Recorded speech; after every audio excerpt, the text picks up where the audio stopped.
So in the adventures of where was Frank Reich, we got some interesting things going on out there. He was over there checking out Drew Aller. He was over there checking down in Miami, checking out some Miami players, including Carson Beck. So they're definitely sniffing around the quarterback. Yes, they are. Of course they are. That is for sure, as expected. We also saw that Joshua Dobbs was released. He is someone that has bounced around many organizations, has had really high moments and really low moments. He is now available as Tommy DeVito is going to be the prime backup in New England as the Jets continue to search for that backup, which is really important, because if you are trying to win games and trying to keep this thing together, trying to keep your job, if you're Aaron Glenn and Geno Smith goes down, you have to go to someone like Brady Cook again. Chances are you're not going to be here the year after that. Yes. So it's got to be somebody competent. Now, could that backup be one of these guys that they draft? I don't see it. I don't think that would be the case, but I still think that they would bring in another quarterback of some significance that has some experience as a backup and a player in this league. The likelihood of Geno making it through 17 games. Yeah. I mean, what's the realistic, especially on a bad team. Yeah, but I think, he'll settle thing down. Frank will settle everything down. The one thing I do know is, like I always talk to you about communication, and you know this from playing, even though you played in high school. Yeah. But still, you all have to be on the same page. And when you have a rookie back there like they did last year with Brady Cook, what ends up happening is that the other 10 guys are adversely affected because they're unsure of what the kid is capable of. So therefore, it affects their play. So if you bring in a veteran, and this is why I say a veteran is so important in a situation like this, is that you want to have the veteran back there. And this was supposed to be Justin Fields, but it didn't work out, or Tyrod Taylor, but he's always hurt. You have to have a guy that's going to settle things down and keep the penalties to a minimum, get in and out of the huddle, be able to make the checks at the line of scrimmage, and all the little nuanced things that every quarterback has to do. It's one of the reasons why they were going to go the route of either Geno Smith or Carson Wentz or somebody like that. So now I do believe that they still are going to want a veteran backup, and they possibly do draft one of these kids, whether it be Carson Beck or Drew Aller. And the one thing I do know that really matters a lot to Frank are two things. Height. Well, we know about the physical traits, but I'm just talking about he wants somebody that is smart and has the leadership touch, the leadership feel around them. Where their players that they're playing with, extremely respect that player. You see that in Fernando Mendoza. You saw that, throughout his season at Indiana, how much the players loved him, how much the players responded to him, how much the coach spoke glowingly of him. And then in the biggest of games, he played his best games. So those were all obvious to everybody. The stuff that I don't know about is what they're trying to find out now. What kind of person is the guy? Does he match all the things that they're looking for from the standpoint of where Frank comes from when it comes to, coaching quarterbacks and teaching quarterbacks and developing quarterbacks? It happens every single year. There is always a quarterback that rises up on the board and then gets drafted in the first round when no one had him going in the first round months prior to the draft. And it's happening again as Ty Simpson continues to climb up these draft boards. Now, I haven't seen him in every mock draft in the first round, but I mean, when you look back to a couple of months ago and where he was scheduled, or where he predicted rather, to be picked to now, I mean, it's a significant difference. And I think a lot of that is because of his interviews at the Combine, and everybody loved him. And if everybody loves him at the Combine, that means that all the coaches love him and they want to take a shot on him. Yeah, like I was telling you, that he had a good meeting with the Jets. Yeah. And I know for a fact that Frank thought really highly of him. And that's a big part of this whole situation, feeling comfortable about a guy, reading into a guy, knowing his background, where he comes from. The thing about it is that when you really look at Ty Simpson, you have 15 games this past season. He played 6 games the previous season. It's not the 35 to the 45 games that you'd like to see a guy play in college, and you see the consistency throughout that. I mean, the kid is 6'1", about 210 pounds, so he's kind of on the lower end of the physical traits that you want. Okay. Fernando Mendoza is right there, smack dab in the middle. 6'5", 245 pounds. can run if he has to run, will stand in the pocket, and he's extremely accurate. And the same thing I could say about Ty Simpson. He's really accurate too. And that's what you love about these kids is that, hopefully both of them turn out to be really good players. And the debate, I don't think there's really a debate as to who's going number one. I think the whole Dan Orlovsky thing that happened on ESPN was more about where are you drafting these kids? And he's saying that, at least what did he say? As I interpret it, is that he's saying drafting Ty Simpson at 16 is better than drafting Fernando Mendoza as number one. Well, it all really comes down to the needs of the teams that are picking and whether or not there is a clear number one quarterback. And I believe that clear number one quarterback is Mendoza because of how bright he is, how his players responded to him, the plays that he made in the biggest games, the size and strength, the arm, the accuracy. And there's not anything about Fernando Mendoza that you wouldn't want as a quarterback. So he's saying that the gap between those guys isn't big enough to. Well, he just felt. I'm assuming that what he's saying. He may say that he's quarterback number one, but quarterback number one being drafted at 15. To me, Fernando Mendoza, and I said this to you guys in the middle of the college football season, that the Jets should be thinking about Fernando, if you remember.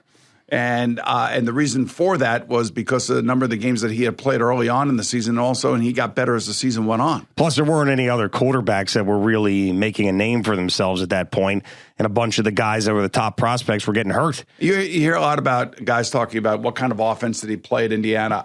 If he goes to the Raiders, which I believe he will, he's going to have a great offense. He's going to have the Clint Kubiak offense. That's the Mike Shanahan offense. That's his dad's offense. That's running the ball, play action, block it up, throw it down the field, and this kid fits that offense perfectly. It's not going to be RPOs and all this other crap, and they're not going to want to expose him to all the hits and all that other crap. They want to protect him. So I personally think, and I've thought since the middle of the year that he would be the number one guy taken.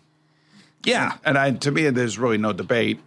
And the amount of games he's played, and the fact that how about that run to win the national championship? Yeah, it was incredible. I mean, with a head coach who, for a guy that supposedly can't move, he ran in the game-winning touchdown and broke tackles. Absolutely, and looked like a running back.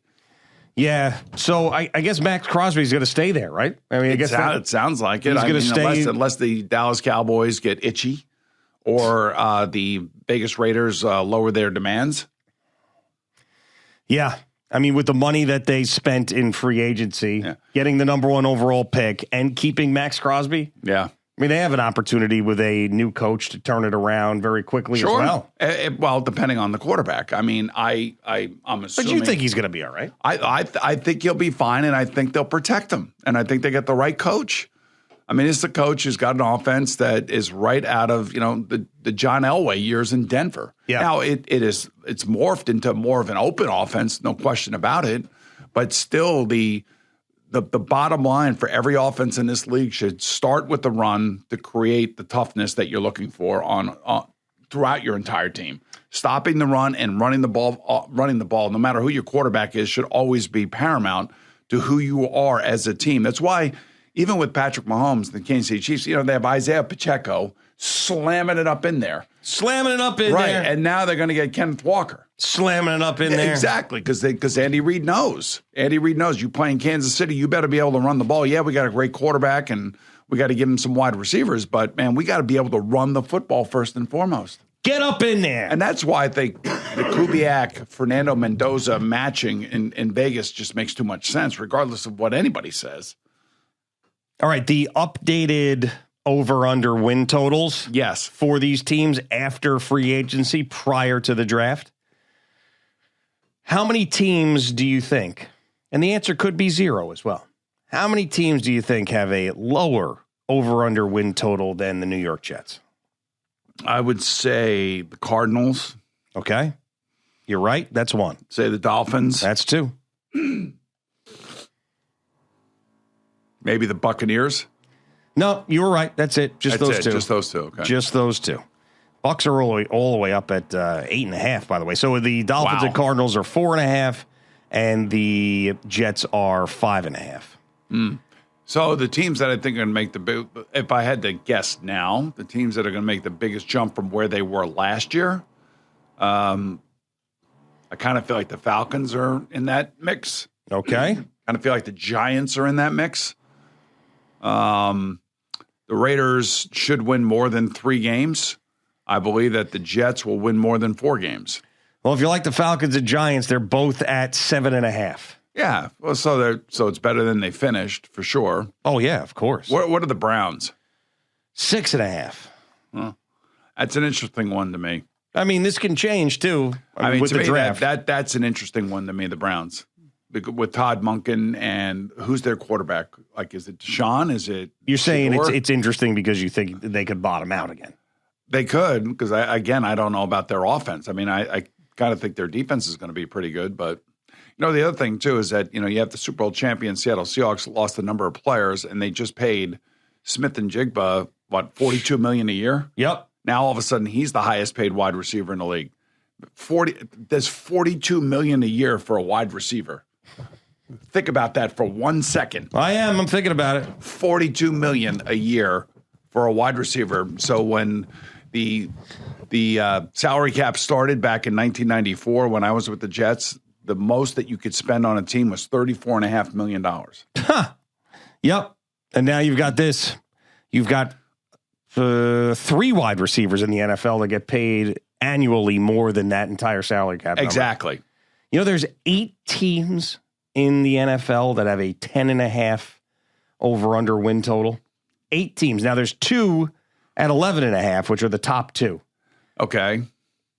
And then there's 10 teams at 10.5. It's crazy. Interesting. A lot of the. 8 teams at 10.5. Remember, they also scoured the schedules and who these teams are playing next year. And, everybody is assuming the Giants are going to have another difficult year. Well, we don't know the schedule yet. We just know the opponents. We know who the opponents are. Right. So, it's just, that's a lot of wins for a lot of teams. All these teams are not going to get to 11 wins.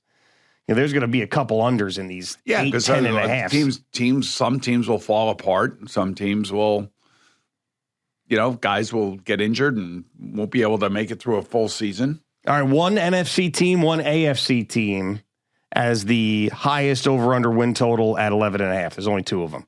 1 in the AFC, 1 in the NFC.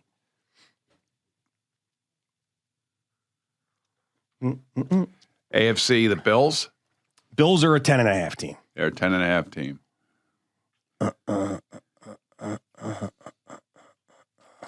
Listen, will you just relax for 1 second? Take a chill pill. They don't have the Patriots at 11.5. The Patriots are a 9.5. 9.5. 9.5 over under win total team.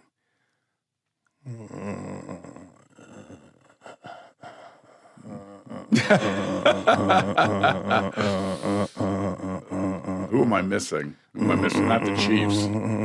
Chiefs are a 10.5 team.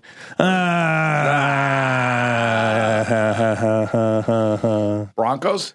Broncos are a 9.5 team. Wow. It's not going to be anybody with a new coach. Not the Ravens. Ravens? No 11.5. Really? Yep. I discounted them because of Jesse Minter, new head coach. Yep. Not that I don't expect him to be a good head coach. It's just that a new head coach getting to 11.5 wins. So in that division, 2 out of the 4 books that are listed here, because you have a compilation. 2 of them have 11.5. The other 2 have 10.5. So in the NFC, is it Seattle or the Rams? The Rams. The Rams. And 2 have them at 11.5, and 2 have them at 10.5. But the VIG is minus the Rams 160. have had to spend some money. So spend some money this offseason. Yeah. Yep. So it's just amazing though how many teams. So if you add in the 9.5 teams, which are 1, 2, 3, 4, 5, 6, you're talking 14, 16 teams. Half the league. Half the league with a winning record. Yeah. But, well, that's about right. Yeah. But I mean, actually, no, it's more than that. But that could go over that are 9.5 or more. Oh, I see. Okay. So that's the 8.5 is a different story, and then the 9 and 8, whatever.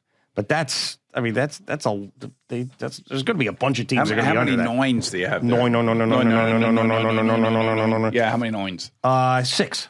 You have 6 9 and a halves. Oh, so you have, nines. Well, there are no 9s. It's a half. It's That's a what half. happens. Okay. So there's no halving bets. Oh, I see. Everything's a half. Everything's a half. Okay. I got 8 and a halves. Want 8 and a halves?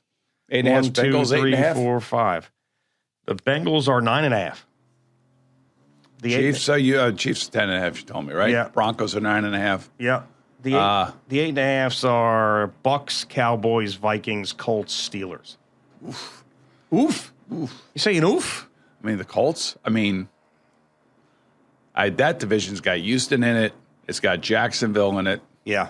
And it's got Rob Saleh and Tennessee in it. You're going to tell me the Colts with a injury-prone quarterback and Daniel Jones is... You like the under? Whoa. You like the under? Hopefully he's ready to go at the start of the season.